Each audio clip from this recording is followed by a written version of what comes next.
Aujourd'hui, nous allons nous pencher sur un sujet d'une grande actualité qui touche la filière avicole en France, la réapparition de la grippe aviaire, notamment en Bretagne. Cette maladie, qui refait surface de manière récurrente, pose d'importants défis sanitaires, économiques et logistiques pour les éleveurs, les industriels, mais aussi pour les consommateurs. Alors, pourquoi la grippe aviaire revient-elle si souvent ?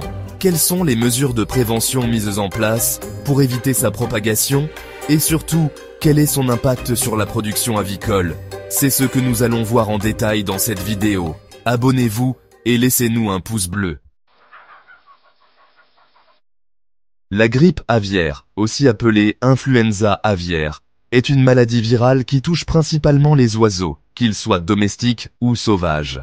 Depuis le début des années 2000, la France, comme de nombreux autres pays européens, fait face à des épisodes réguliers de cette maladie.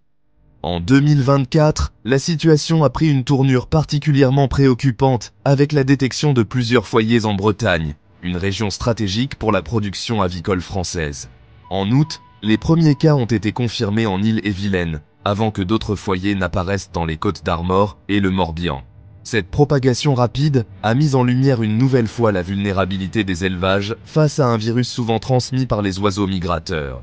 Ce qui rend la Bretagne particulièrement sensible, c'est sa concentration élevée d'élevages avicoles. La région produit à elle seule une grande part des volailles françaises, et la proximité géographique des exploitations favorise la circulation du virus. Dès la détection des premiers cas, les autorités sanitaires ont classé le niveau de risque en élevé, un seuil qui impose des mesures drastiques pour limiter la propagation du virus. Il est important de noter que la grippe aviaire est causée par des souches de virus de type H5 et H7. Certaines de ces souches sont hautement pathogènes et peuvent décimer un élevage en quelques jours, causant des pertes économiques massives. Bien que ce virus ne représente généralement pas de danger direct pour la santé humaine, il reste un enjeu de santé publique et animale majeur.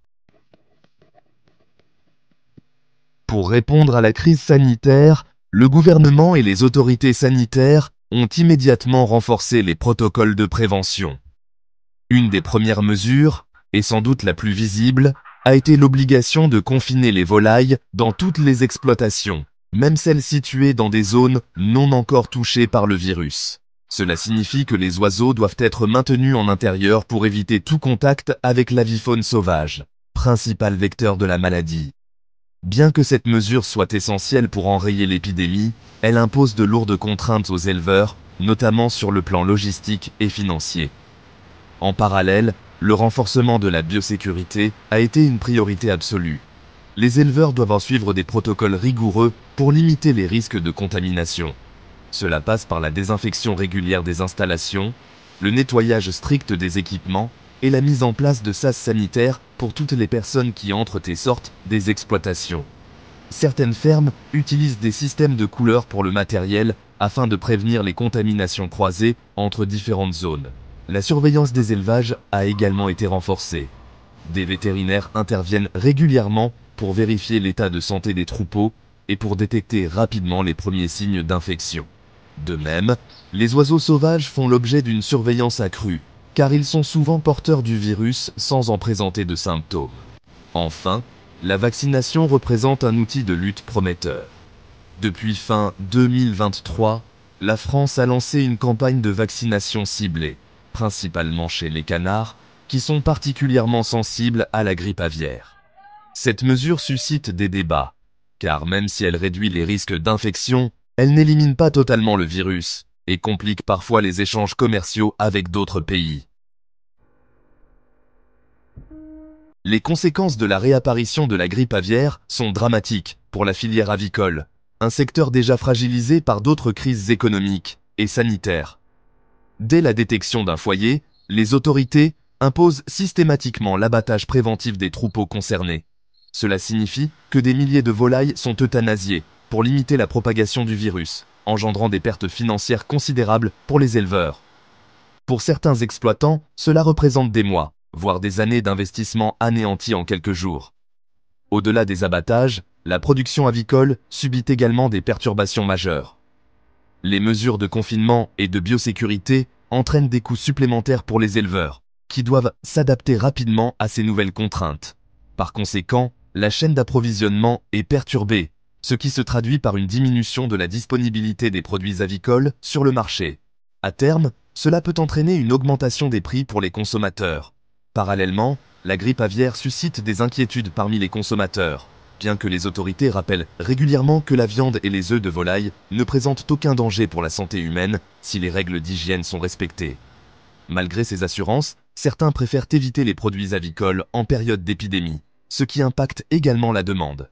Enfin, il ne faut pas sous-estimer l'impact psychologique sur les éleveurs. La grippe aviaire est une maladie imprévisible et difficile à maîtriser. Les éleveurs vivent dans une constante incertitude, redoutant chaque jour l'apparition d'un nouveau foyer.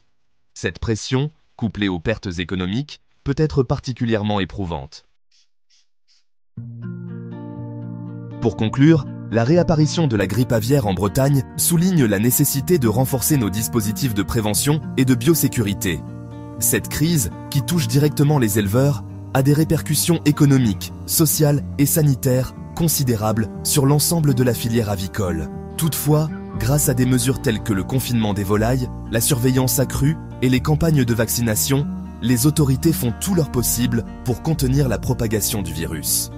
Il est essentiel de soutenir les producteurs durant ces périodes difficiles et d'informer les consommateurs afin de préserver la confiance dans la production avicole française. Merci d'avoir suivi cette vidéo, n'hésitez pas à partager vos questions et vos réflexions dans les commentaires. À très bientôt pour une nouvelle analyse d'actualité sur notre chaîne.